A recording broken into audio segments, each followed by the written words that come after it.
आज के इस वीडियो लेक्चर में लेकर मैं आया हूँ अवतल दर्पण के लिए फोकस दूरी, प्रतिबिंब की दूरी, वस्तु की दूरी में संबंध अर्थात UVF में संबंध। यानी कि इन तीनों में जो है UVF में जो संबंध है, देखिए ये वाला निकला है 1/F बराबर 1/V प्लस 1/U। ये सूत्र को हम लोग क्या करने वाले हैं, प्रूफ करने वाले हैं। ठीक, कुछ समय तक बने रहिए क्योंकि ये सूत्र आपको एकदम पूर्णतः हम समझा देंगे, एकदम कहीं से भी प्रॉब्लम आने वाला नहीं है। चलिए वीडियो को कंटिन्यू करते हैं। ये देखिए एक अवतल दर्पण M1 M2 है जिसका ध्रुव P है, फोकस F है, वक्रता केंद्र C है, ठीक ना। और कोई वस्तु AB को दर्पण के सामने जो है वक्रता केंद्र और अनंत के बीच रख दिए हुए हैं और उससे वस्तु जो AB है उसके B सिरे से मुख्य अक्ष के समांतर एक प्रकाश किरण चलता है और दर्पण के बिंदु M से जब टकराता है तो किससे होकर जाता है, फोकस से होकर जाता है। और वक्रता केंद्र से एक प्रकाश किरण जाता है, जब उसका दर्पण से परावर्तन होता है तो उसी मार्ग से क्या हो जाता है, वापस लौट जाता है। परावर्तन के ये नियम आप पढ़े होंगे कि जो प्रकाश किरण मुख्य अक्ष के समांतर जाता है, परावर्तन के बाद फोकस से होकर आज वापस लौट जाता है, और जो प्रकाश किरण वक्रता केंद्र से होकर जाता है, परावर्तन होकर जैसे आया था, जिस मार्ग से आया था उसी मार्ग से हो जाता है, वापस लौट जाता है। ये चीज़ आप पढ़ चुके। तो अब हम लोग मुख्य रूप से अब इस सूत्र को प्रूफ करेंगे। तो देखिए हम चित्रानुसार लिख दिए हैं। देखिए ध्रुव से फोकस की दूरी को फोकस दूरी कहते हैं, इसलिए F होगा। माइनस क्यों होगा कि सारे के सारे दूरियां दर्पण के जो है बाईं ओर है और बाईं ओर के समस्त दूरी जो होता है क्या होता है, माइनस में होता है। क्योंकि कार्तीय तल में आप पढ़े होंगे रूल कि मूल बिंदु के बाईं ओर की जितनी भी दूरियां एक्स अक्ष पर होती हैं सब क्या होती है, माइनस में होती है। तो उस तरह से P ध्रुव से फोकस दूरी को PF से दर्शा है माइनस है, और ध्रुव से प्रतिबिंब की दूरी को A' P लेंगे, वो माइनस भी है, और ध्रुव से वक्रता केंद्र की दूरी को PC लिखेंगे और ध्रुव से वक्रता केंद्र की दूरी को किससे दर्शाते हैं, R से, इसलिए -R होगा। अब जानते हैं फोकस दूरी वक्रता त्रिज्या में संबंध F बराबर R/2। R बराबर यहाँ निकालेंगे तो कितना निकलेगा 2F। ठीक, AP मतलब ध्रुव से वस्तु की दूरी को किससे दर्शाएंगे, AP से, और ये कितना होगा -U होगा। ठीक ना। अब चलिए प्रूफ करते हैं।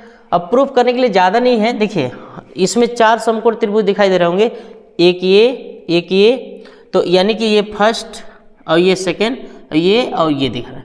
तो ये देखिए ये त्रिभुज और ये त्रिभुज में हम लोग समरूपता का नियम लगाएंगे। क्या लगाएंगे, समरूपता के नियम लगाएंगे, ठीक ना। अब समरूप त्रिभुज का एक कंडीशन बता रहे हैं, देखिए नाम से मतलब है समरूप। समरूप मतलब जिसका रूप समान हो, छोटा बड़ा सा मतलब नहीं है, जिसका रूप समान हो। जैसे देखिए ये और ये दोनों वृत्त है, दोनों सर्कल है, तो दोनों समरूप है। ठीक, ये देखिए ये ऐसे में दोनों वर्ग है अर्थात स्क्वायर है, दोनों क्या है, समरूप है। समरूप का मतलब उसका रूप समान होना चाहिए, वो देखने में क्या होना चाहिए, समान होना चाहिए। तो दो त्रिभुज समरूप कब होता है, जैसे मान लीजिए सपोज के लिए ABC एक त्रिभुज है और एक है PQR एक त्रिभुज है। तो अगर इस त्रिभुज के तीनों संगत कोण इस त्रिभुज के तीनों संगत कोण के बराबर हो जाएंगे तो दोनों त्रिभुज समरूप हो जाएंगे। जैसे इसको लिखेंगे ABC, समरूप का निशान ऐसे होता है PQR, ये देखिए समरूप हो गया। तो कहने का मतलब जो है एक मतलब ये A का साथी P है, ये बराबर हो गया, A के साथी B का साथी Q है, ये बराबर हो गया, C के साथी R है, ये बराबर हो गया। तो ये त्रिभुज के तीनों कोण इस त्रिभुज के तीनों संगत कोण के बराबर हो जाते हैं, दोनों त्रिभुज क्या हो जाते हैं, समरूप। और समरूप ऐसे लिखते हैं ना, और इसको कहते हैं AA समरूपता नियम, AA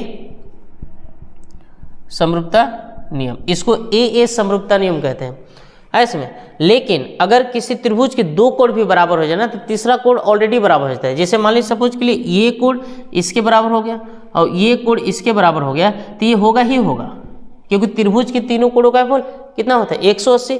तो देखिए ये कोण मान लीजिए ये बराबर होगा, मान लीजिए ये कोण 20 है तो ये भी मान लो 20 है, ये 100 है तो ये भी क्या है 100 है, तो ये भी बराबर होगा।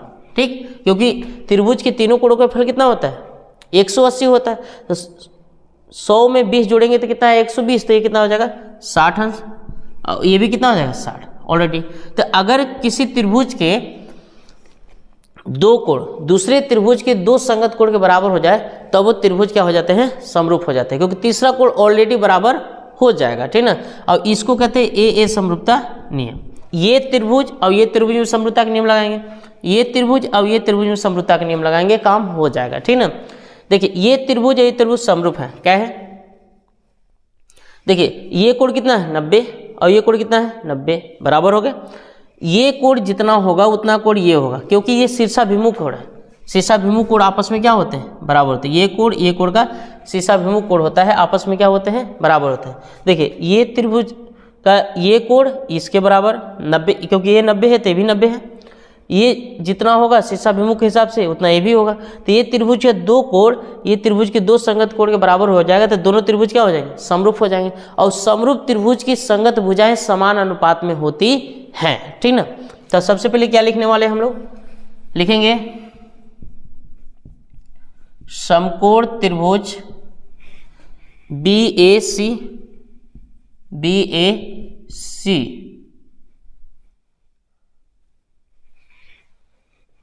समरूप होंगे इसमें किसे, B'A'C के, त्रिभुज B'A'C के लिख देंगे। चूंकि AA समरूपता नियम से, ए समरूपता नियम से क्या होंगे, समरूप होंगे ऐसे। तो कहने का मतलब जो है, इसलिए जब ये समरूप हो गए, क्यों, ए समरूपता नियम से समरूप त्रिभुजों के संगत भुजाएं क्या होती है, समान अनुपात में होती है। देखिए इसमें BA का साथी कौन है, B'A'। देखो BA का साथी कौन है, B'A'।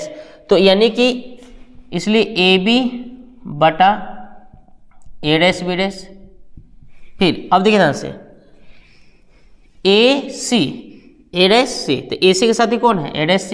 तो AC बटा A', ऐसे लिख देंगे समरूप त्रिभुजों की संगत भुजाएं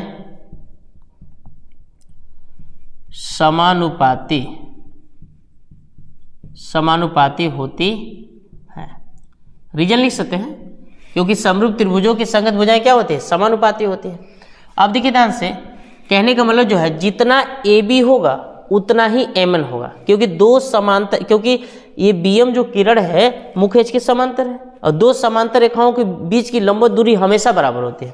तो जितना AB होगा उतना ही MN होगा। तो AB की जगह पर क्या लिख देंगे, MN, और बटा A', B' अपने स्थान पर AC बटा A', इसको समीकरण 1 बना लेंगे, लिख देंगे। चूंकि AB बराबर MN, रीजन भी दे सकते हैं,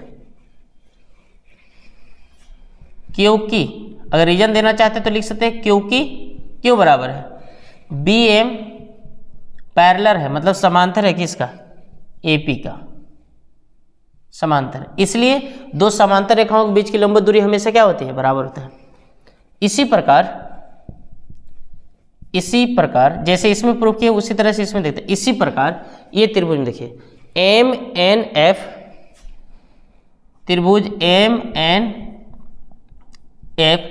समरूप होगा, MNF समरूप होगा त्रिभुज B'A'F के, त्रिभुज B'A'F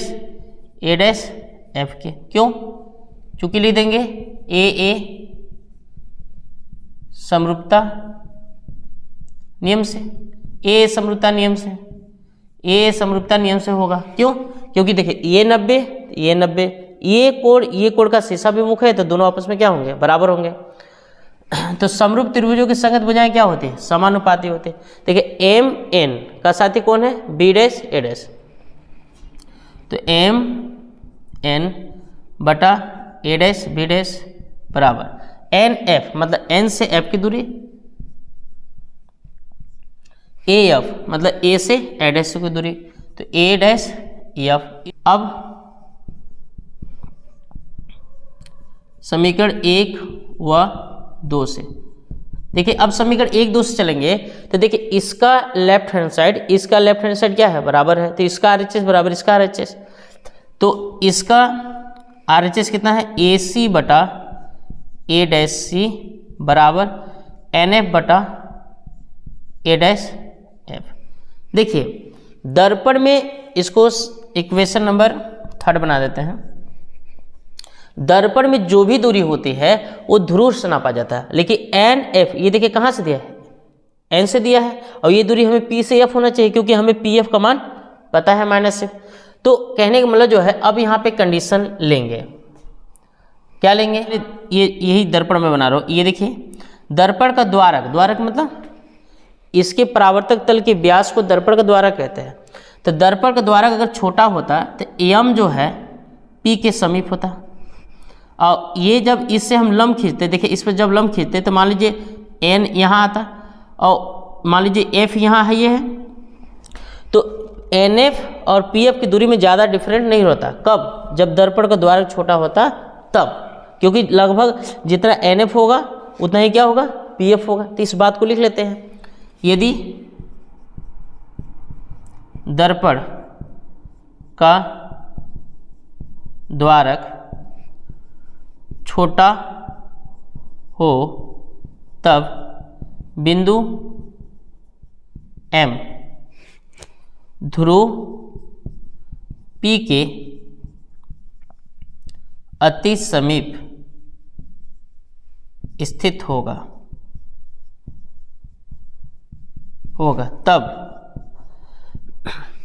तब ये अति समीप होगा, तो मतलब N से F की दूरी और P से F की दूरी लगभग क्या होगी, तब NF लगभग कितना हो जाएगा, PF। ऐसे में अब समीकरण कैसे चलते हैं, अब समीकरण 3 से, तो NF के जगह पर कितना रख देंगे, PF, तो हो जाएगा AC बटा A डैश C बराबर NF के जगह पर PF रखेंगे तो PF बटा A डैश F। पहले क्या करना है, ये त्रिभुज में समरूपता का नियम लगाना है, फिर उसके बाद जितना AB होगा उतना MN कर दीजिए, ठीक। उसके बाद ये समरूपता का नियम लगा दीजिए। जब इसमें समरूपता का नियम लगाइएगा तो इसका LHS और ये त्रिभुजों का LHS और ये त्रिभुजों का LHS क्या हो जाएगा, बराबर हो जाएगा। तो दोनों को जब बराबर करिएगा RHS इनके क्या हो जाएंगे, आपस में बराबर हो जाएंगे। अब NF के जब क्या लिख दीजिए, PF, क्योंकि दर्पण में कोई भी दूरी ध्रुव से नापा जाता है, ठीक। और ये दूरी कहाँ से दिया था, N से। तो दर्पण का द्वारक अगर छोटा होगा तो ये बिंदु M ध्रुव के समीप होगा, और जब ध्रुव से समीप होगा तो लंब खींचेंगे तो लंबसम P के पास ही आएगा। तो उस स्थिति में जितना NF होगा उतना ही लगभग क्या होगा, PF होगा। चलिए ये जो इक्वेशन बना हुआ है इसको हम लोग आगे बढ़ाते हैं। इतना तक हम लोग निकाले थे। अब इसके बाद देखिए इसमें देखिए किसका किसका मान पता है, जैसे इसमें PF का मान पता है, PC का मान पता है, AP का मान पता है, A डैश P का मान पता है। इसमें सिर्फ PF आ रहा है, बाकी नहीं आ रहा है, सही। तो इसमें क्या करते हैं, AC को तोड़ते हैं। देखिए AC का मतलब क्या है, ये देखिए ये दूरी है, तो AC को लिख सकते टोटल में से इसको घटा देंगे, मतलब A से लेकर P तक की दूरी में से P से C तक की दूरी को क्या कर देंगे, घटा देंगे। तो इसको लिख सकते हैं AP, मतलब टोटल में से PC को क्या कर देंगे, घटा देंगे, बटा A डैश C का मतलब देखिए A डैश C का मतलब ये दूरी, यहाँ से देखिए यहाँ से यहाँ तक दूरी, तो टोटल में से मतलब PC में से A डैश P को क्या कर दीजिए, घटा दीजिए। तो ये हो जाएगा PC minus A dash P बराबर PF का मतलब P से F की दूरी, ये तो मान पता है, चलिए ठीक है। अब यहाँ A डैश F को मतलब ये दूरी, तो टोटल में से A डैश P में से PF को घटा दीजिए, तो A dash P minus PF। ऐसा काहे घटा रहे हैं, क्योंकि इनको हम उन मानों में तोड़ दिए जिसका हमें मान पता है। देखिए AP का मान पता है, PC का मान पता है, देखिए अब मान को रख दीजिए। AP A से लेकर P तक की दूरी कितना है, -u, माइनस PC की दूरी कितना है, -2f, तो -2f बटा PC -2f। A dash P, तो A डैश P कितना है, -b होगा, PF -f। A dash P कितना है, -b, PF P से F तक -f, अब देखिए माइनस यू अपने स्थान में, माइनस में गुणा क्या हो जाएगा प्लस 2f बटा माइनस 2f, माइनस में गुणा प्लस भी माइनस f माइनस भी माइनस में गुणा प्लस f। ठीक, अब इसका मल्टीप्लाई यहाँ क्रॉस मल्टीप्लाई, इसका मल्टीप्लाई यहाँ कर दिए, इसका मल्टीप्लाई यहाँ, तो इसका मल्टीप्लाई करेंगे तो इसका गुणा करेंगे तो u इंटू भी आ जाएगा, इसका गुणा करेंगे तो माइनस 2vf आ जाएगा, इसका गुणा करेंगे तो माइनस uf आ जाएगा, इसका गुणा इसमें करेंगे 2f स्क्वायर, फिर इसका गुणा इसमें करेंगे तो प्लस 2f स्क्वायर, और इसका गुणा इसमें करेंगे तो माइनस vf। ये वाला देखिए सेम चिन्ह में है और सेम टर्म है, कट जाएंगे। देखिए u भी को छोड़ दीजिए इधर, अब बाकी सब को उठा के उधर ले जाइए। तो पहले से माइनस vf था, ये माइनस उधर जाए क्या हो जाएगा प्लस 2vf, और ये माइनस उधर जाए क्या हो जाएगा प्लस uf। ठीक ना, u भी अपने स्थान पर, इसको आगे लिख दीजिए uf अपने स्थान पर, इसको घटाइएगा तो f भी आ जाएगा। अब दोनों पक्षों में u भी f से भाग करने पर, अब दोनों पक्षों में u भी f से भाग कर दीजिए, तो भाग करिएगा तो कितना आएगा u भी बटा u भी f, इसमें करिएगा u f बटा u भी f प्लस इसमें करिएगा f भी u भी f। ठीक ना, u भी से u भी कट जाएगा तो 1/f बच जाएगा, f से f और u से u कट जाएगा तो 1/v बचेगा, और यहाँ पे f से f भी से भी कट जाएगा तो 1/u। यही देखिए अवतल दर्पण के लिए फोकस दूरी, वस्तु दूरी और प्रतिबिंब दूरी में क्या है संबंध है। अगर वीडियो पसंद आया होगा तो लाइक करें और अधिक से अधिक लोगों के पास क्या करें शेयर करें।